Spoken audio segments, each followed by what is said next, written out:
السلام علیکم۔ اگر سحری کے مینیو میں چند چھوٹی چھوٹی چیزیں شامل کر لی جائیں تو کئی طبی فوائد حاصل ہوں گے۔ مثلاً 1 کپ دودھ میں 1 کپ پانی ملا کر پینے سے پورے دن توانائی حاصل ہوگی اور پیاس نہیں لگے گی۔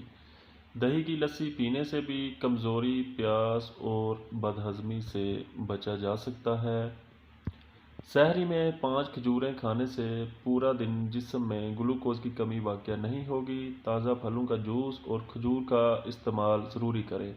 اپنی سحری میں جو کا دلیا، دودھ اور شہد کے ساتھ ضرور تناول فرمائیں تاکہ فائبر حاصل ہو، جس سے آنتوں میں خشکی نہیں ہوگی۔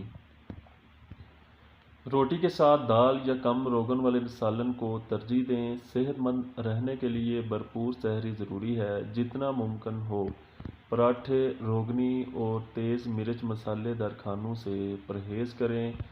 سحری میں دہی، روٹی اور تھوڑی دیر بعد چھوٹی الائچی کا قہوہ پی لیں۔ اس سے پورا دن افطاری تک پیاس نہیں لگے گی اور آرام سے ہر روزہ گزر جائے گا۔ افطاری میں جو کے آٹے کی روٹی اور سبزیاں کھائیں۔ بند گوبھی کو بطور سلاد استعمال کریں۔ کھانے کے ساتھ سرکہ کا استعمال لازمی کریں۔ 4 سے 5 گلاس پانی پئیں۔ دہی بڑے سے فروٹ چاٹ، بیسن کی روٹی، کڑی اور کنڈیاں مناسب مقدار میں لے سکتے ہیں۔ بیکری آئٹمز اور میدے سے بنی تمام اشیاء سے پرہیز کریں۔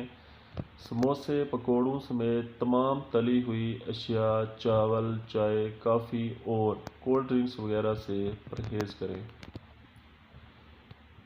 پھل کھائیں، خالص جوس نہ لیں۔ اگر جوس لینا ضروری ہو تو آدھا پانی ملا لیں اور چینی نہ ملائیں۔ افطار سے سونے تک کم از کم 6 گلاس پانی پینا ضروری ہے۔ پکوڑے اور سموسے اور اسی طرح کی تلی ہوئی کوئی چیزوں سے پرہیز کریں۔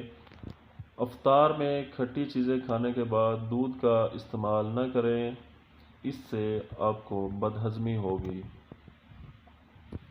روزے میں ہائی بلڈ پریشر کے مریض تلی ہوئی اور تیز مرچ مسالے دار کھانوں سے مکمل پرہیز کریں۔ کھانے پینے میں نمک کم سے کم استعمال کریں۔ کولیسٹرول لیول باقاعدگی سے چیک کرتے رہیں۔